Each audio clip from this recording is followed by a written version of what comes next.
It always starts the same way.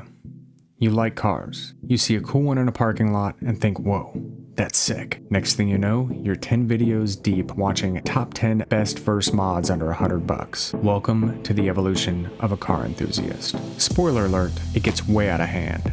Stage 1, the observer.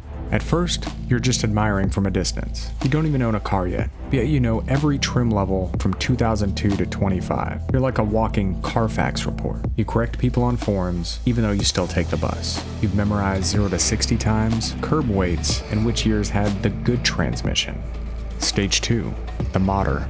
See, then you buy your first car, and the first thing you do, you spend more money on parts than the car is worth. You start small, with intake, exhaust, LED interior lights, and before you know it, you're bragging to your friends that your car is totally different now.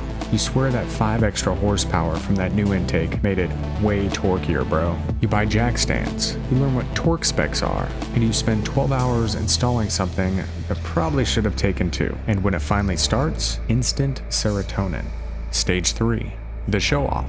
Next up, the car meet era. You spend every weekend polishing your ride for the local Cars and Coffee. You stand next to your car with your arms crossed like you're guarding the Mona Lisa.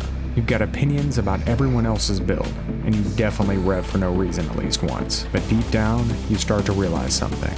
You've built all this performance, and you've never actually used it. Stage 4, the driver. Then one day, someone tells you about autocross or maybe a track day. Come drive your car around some cones or a real circuit, they say.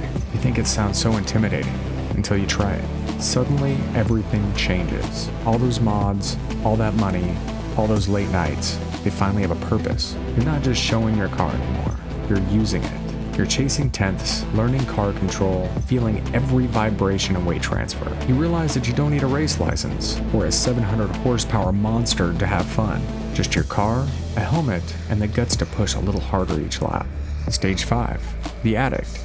Now you're hooked. You've got track maps saved on your phone and tire pressures memorized like phone numbers. Your friends invite you out on weekends, but sorry, you've got an event. You compare lap times, share data, and start talking about line choices like it's a religion. You've gone from polishing cars to punishing tires, and you're loving every second of it. Because this is what being a car enthusiast was always supposed to be about. Driving, learning, improving, finding out what you and your car can really do.